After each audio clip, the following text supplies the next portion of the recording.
Depuis longtemps, je fais un rêve. Toujours le même. Il a traversé mon enfance, revenant régulièrement. Maintenant, il m'apparaît de plus en plus souvent. Je le fais même lorsque je suis éveillé. Mon rêve est devenu une vision. Elle me montre mon animal compagnon, je le sais, celui de qui je descends, celui que je dois rencontrer pour devenir un homme. Mais c'est une vision bien étrange, car l'animal que j'y vois n'existe pas. Les sages de mon village m'ont envoyé sur l'île d'Olkhon pour y rencontrer le plus grand chaman du peuple Buryat. Et me voici près du rocher Burkhan, le rocher sacré. Ici, on est au centre du monde.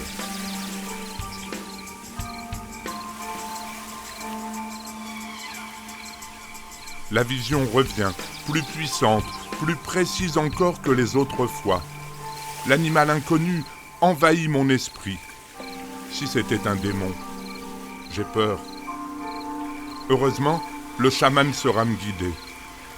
Mais sur le rocher Burkhan, il n'y a personne pour m'accueillir.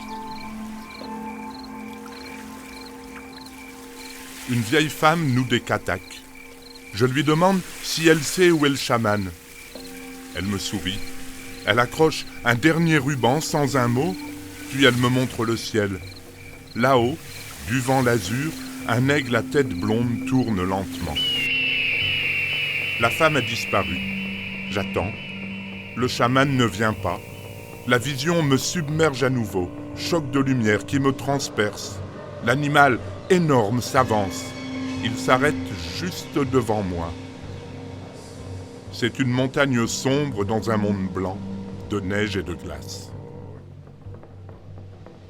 La bête me regarde. Elle est immense. Je sens son souffle sur ma tête. Elle est paisible et pourtant elle me terrifie. Je ne sais pas qui elle est, mais je sais que quelque part, elle m'attend. La vision m'a comme endormi. Je m'éveille et c'est la nuit. Du sommet du rocher, l'aigle que m'a montré la vieille femme au katak me regarde fixement. Soudain, j'ai froid. L'aigle me parle. « Je suis le père de tous les chamans du Nord. Je vais t'aider à trouver ton animal. Je voudrais être ailleurs, dans un monde où les aigles se taisent. » Il a repris son vol. Il tourne loin au-dessus de moi. Il m'a dit « Ne bouge pas et je verrai ta vision. » Mais je ne peux pas m'empêcher de trembler. Je suis un lemming dans l'œil perçant de l'oiseau de proie. L'aigle dit « L'animal de ta vision m'est inconnu. J'ai survolé le monde bien des fois, j'y ai observé des bêtes bien étranges, mais je n'ai jamais vu celle-ci, même dans les pays brûlants d'Afrique.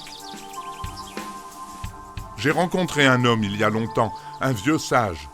Il connaît une recette pour fabriquer un breuvage qui te donnera la mémoire absolue. Toute la mémoire du monde. Va le voir.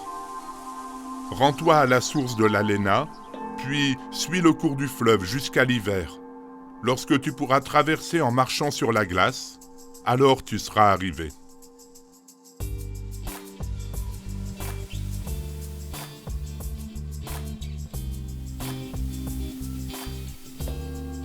Le voyage est long.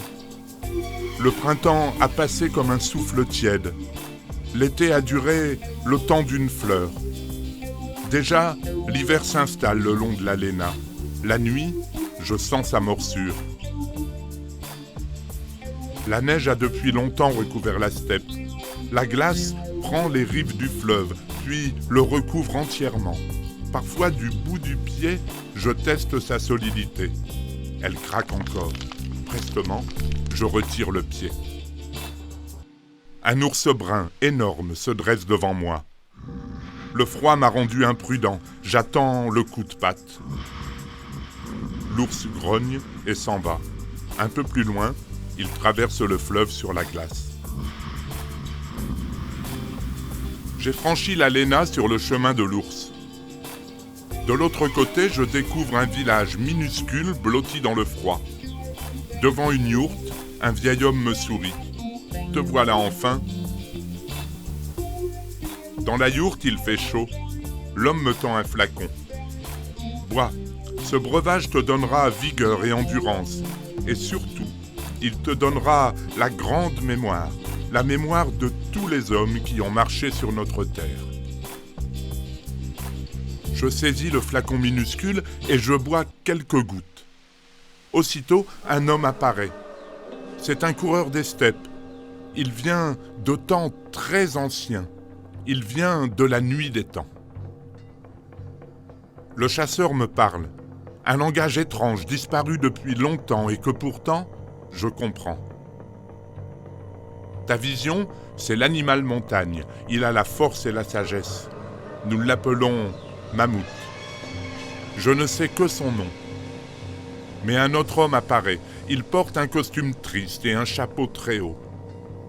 Les mammouths ont disparu depuis bien longtemps, il n'y en a plus un seul. Ainsi, la mémoire dit que mon animal totem n'existe plus, que je ne pourrai jamais le rencontrer, que je n'ai plus qu'à partir. Le vieux sage me tend le flacon. Il y reste quelques gouttes du breuvage. Je sors. Le froid me griffe. Remonter le cours du fleuve jusqu'au lac Baïkal. Chez moi. Un si long voyage. Avant de faire le premier des millions de pas, je bois une goutte d'eau de mémoire. Il y a un homme à côté de moi, joyeux et souriant. Suis-moi, je sais où trouver les mammouths. Il m'entraîne vers le nord, au pays des glaces éternelles.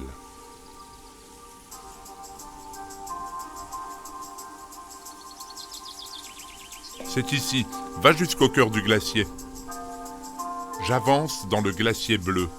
Le froid pourrait me prendre, m'avaler, me geler pour toujours. Pourtant, je marche vers mon animal totem. Je sens qu'il est tout proche. Le voilà, grand comme une montagne, enfermé dans la glace translucide. Il est pareil à ma vision. Face à face, nous nous regardons longtemps. Je suis un homme et je vais devenir un grand chaman. Avant cela, je dois faire le long voyage jusque chez moi. De longues saisons avant de revoir enfin les terres de mon peuple.